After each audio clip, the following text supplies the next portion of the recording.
मुझे खुशी है कि जब मैं फर्स्ट टाइम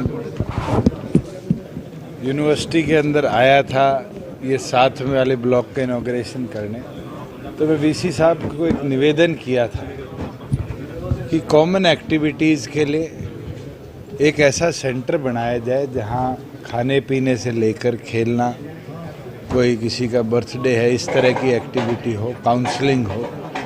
ये सब विदेशों में हमने सेंटर चलते देखे हैं यूनिवर्सिटीज़ के अंदर। चौधरी देवीलाल यूनिवर्सिटी सिरसा के अंदर भी इस तरह के सेंटर बनाए जाए।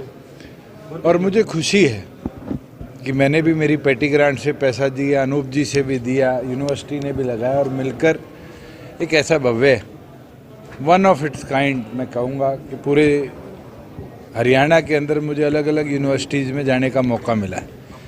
मगर स्टूडेंट एक्टिविटी सेंटर मुझे नहीं लगता इससे अच्छा कहीं बना होगा। और आने वाले भविष्य के अंदर चौधरी देवीलाल यूनिवर्सिटी के सभी छात्र छात्राओं को ये एक ऐसी सौगात होगी जो उनको कहीं ना कहीं सहयोग भी देगी, पढ़ाई के अंदर भी, काउंसलिंग के अंदर भी और उनकी रिक्रिएशन के अंदर भी। और मुझे तो एक खुशी और है कि जब मेरा इनॉग्रेशन का फाइनल हुआ तो एज अ स्टूडेंट भी मुझे ईमेल आई कि आपने इसका पार्ट बनना है।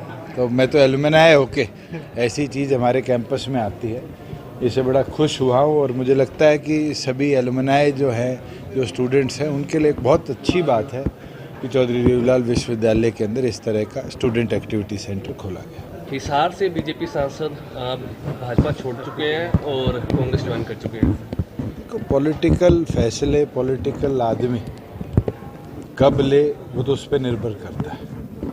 मेरे 1 साल से जो निर्णय नहीं ले पा रहे थे, अंत में उन्होंने निर्णय लिया, तो इनकी सोच है जिसके प्रति वो गए हैं।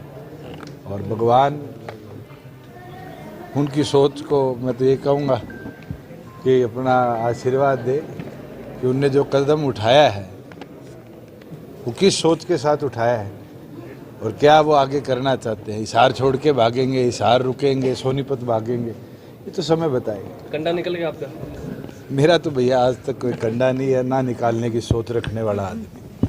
4.5 साल हो गए, 10 साल एक्टिव पॉलिटिक्स में हो गए। कोई एक आदमी ये बोलता हो कि मैंने राजनीतिक तौर पे उससे द्वेष रखा या राजनीतिक तौर पर उसका नुकसान किया, गिनवा दो। आज के दिन तो मेरी एक ही सोच है, जो चौधरी अजय सिंह चौटाला जी ने चौधरी देवीलाल के असूलों के साथ जननायक जनता पार्टी का निर्माण किया था, उस सोच को आगे लेकर चलना। और उस सोच के अंदर किसान कमेरे को, आम नागरिक को कैसे ज़्यादा सुविधाएं दे पाए, हम 4.5 साल में उस पर कामयाब भी रहे और आगे भी इसी सोच को अगले 40 साल 50 साल भगवान करे पार्टी 100-200 साल तक ऐसे ही रहे और ये पार्टी इस विचार को। लोकसभा चुनाव कब तक लिस्ट आएगी? अगर चौधरी अजय सिंह चौटाला जी कहेंगे चुनाव लड़ ले, तो मुझे नहीं लगता हमारी पार्टी का एक भी सिपाही एक कदम पीछे हटेगा। और मैंने तो राष्ट्रीय और प्रदेश कार्यकारिणी की जो बैठक थी उसमें भी खुलकर कहा था, हम पूरी तौर पर तैयार हैं 10 की 10 सीटों पर लड़ने के लिए भी, और पूरी तौर पर तैयार हैं गठबंधन में लड़ने के।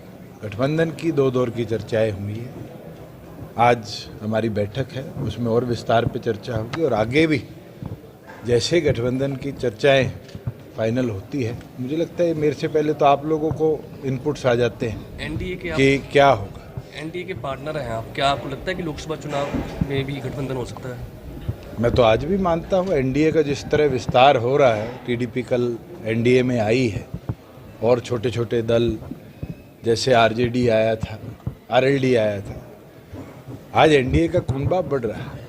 और आने वाले भविष्य के अंदर भी मुझे उम्मीद है कि और भी सहयोगी दल जो अभी तक एनडीए में नहीं है, पहले थे, उनको भी हम लाने का प्रयास करें। हिसार से कितना पक्का दावा है आपका, अगर गठबंधन होता है तो हमारी चॉइस बड़ी क्लियर है। चौधरी अजय सिंह चौटाला जी ने अनेक बार कह दिया है कि हिसार और भिवानी महेंद्रगढ़ लोकसभा से पार्टी अपनी तैयारी करे। 2 हमारी प्राथमिकता है और उन प्राथमिकताओं के साथ हम 10 की 10 सीटों पर भी काम कर रहे हैं। 6 लोकसभा हमने कवर कर ली और 13 तारीख को 7वीं लोकसभा का हम नव संकल्प रैली का जलसा करेंगे और उस दौरान पार्टी की गतिविधि जो हिसार लोकसभा में हुई है, जिस तरह विकास करा है, उसका जनता के आगे भी ब्यौरा रखेंगे। अगर गठबंधन होता है तो हिसार या भिवानी सीट ही मांगेंगे क्या, वो और भी मांग रहे हैं? देखो, हमारी प्राथमिकता है, वो तो अलायंस में बैठ के चर्चा होगी, कौन सी मिलेगी कौन सी नहीं मिलेगी, वो कौन सी लेना चाहेंगे।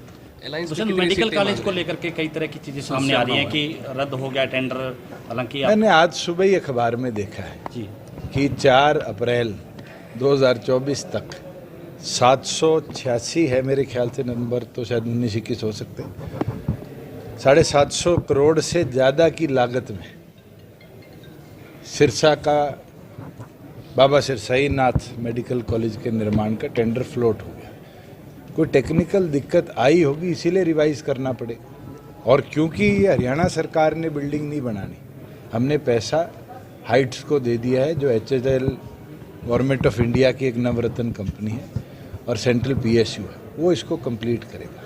तो टेक्निकलिटी जो देखनी है, इसका ड्राइंग और इसका फ्यूचर का काम देखना है, वो हाइट्स का काम है। हरियाणा सरकार ने अपनी ओर से लोकेशन भी फाइनल कर दी है, नाम भी फाइनल कर दिया है और आगे का कार्य भी हाइट्स को देने का काम किया है। बादल साहब की पहले पुण्यतिथि पे जाके आए हैं, वहाँ भी बीजेपी के अध्यक्ष हैं, उनसे कोई बातचीत हुई आपकी इसको लेकर? पंजाब के अंदर राजनीतिक चर्चा मुझे नहीं लगता ऐसे फंक्शन में, जब हम पारिवारिक तौर पर गए।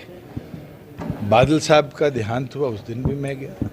उनके जब भोग किया तो चौधरी अजय सिंह चौटाला जी गए और आज मैं फिर जाके आया। और ये आना जाना कोई सिर्फ इस तरह के शोक और शोक के समय या शादी ब्याह के समय नहीं है, हमारा 4 पीढ़ियों का नाता है और चौधरी देवीलाल जी से लेकर आज तक हम इसको निभाते रहे। और मैं तो ये विश्वास रखता हूँ मन में कि हमारी अगली 4 पीढ़ियाँ भी इस सोच को और आगे ले जाएंगी।